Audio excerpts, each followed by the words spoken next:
Voici une résolution de problème algébrique de modèle 2. Modèle 2, il y a le mot-clé autant qui signifie une égalité entre deux choses. Donc ici, on a Pierre qui sont liés au problème. Pierre a 2 crayons de plus qu'Hélène et celle-ci a 4 fois plus de crayons que Philippe. Pierre a autant de crayons qu'Hélène et Philippe ensemble. Donc on a ici l'égalité. Combien de crayons ont-ils au total? Donc pour trouver le total, je vais trouver combien ils ont chacun. Alors, je vais faire mes flèches, je fais mon diagramme à bulles. Donc, Pierre a, sujet de la phrase, 2 crayons de plus qu'Hélène. Alors, je vais pointer vers le sujet Pierre, 2 crayons de plus qu'Hélène. Celle-ci, le sujet mis pour Hélène, a 4 fois plus de crayons que Philippe. Alors, à partir de Philippe, vers le sujet de la phrase qui est Hélène, 4 fois plus, donc fois 4, c'est Philippe. Je dois décider où je vais mettre ma variable. Je pourrais décider de le mettre n'importe où puisque je cherche la valeur de chacun. Mais afin de m'éviter d'avoir une division à faire, je vais garder mon lien explicatif. Alors, je vais mettre ma variable au nombre de crayons de Philippe. Alors, j'identifie ma variable, X, nombre de crayons de Philippe. Et je fais les expressions algébriques dans chacune des bulles, je suis les flèches. Alors, je pars de Philippe fois 4, ça me fait 4x. Je pars de 4x plus 2, donc j'avais 4x, j'ajoute plus 2. Voici le nombre de crayons de Pierre. Et on dit que Pierre, ici, a autant de crayons, donc égal, que Hélène et Philippe ensemble. Donc, Pierre vaut la même chose que les deux autres ensemble. Je vais réécrire mon équation hors des bulles. 4x plus 2, donc nombre de crayons de Pierre, égale à 4x plus x.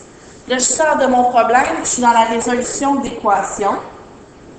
Alors, je commence par réduire les deux côtés s'il y a lieu. J'ai un terme variable, un terme constant, je ne peux pas réduire. Ici, j'ai 2 variables, je peux réduire. 4x plus 2 égale à 5x.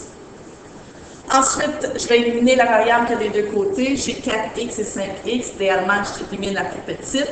Donc, moins 4x, toujours en additionnant ou en soustrayant.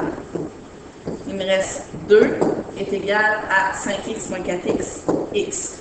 J'ai trouvé la valeur de mon x, qui est le nombre de crayons de Philippe. Pour répondre à la question, je dois savoir le nombre de crayons chacun. Donc, je dois trouver le nombre de crayons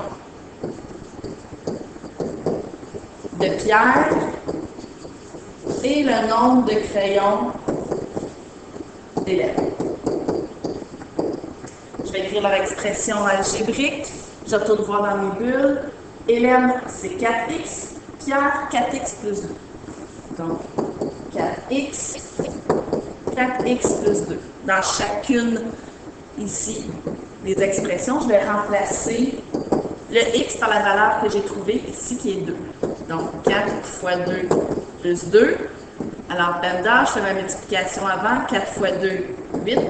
Plus 2, 10. Ici, j'ai 4 fois la valeur de x est de 2. 8.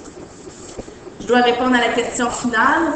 Donc, le nombre de crayons au total. Donc, c'est le nombre de crayons de Pierre plus le nombre de crayons d'Hélène plus le nombre de crayons de Philippe. Alors, Pierre en a 10, on l'a juste ici. Hélène en a 8. Et Philippe, c'est notre x, il y en a 2. Je fais le total. Ça fait 20. Réponse. Ils ont 20 crayons au total.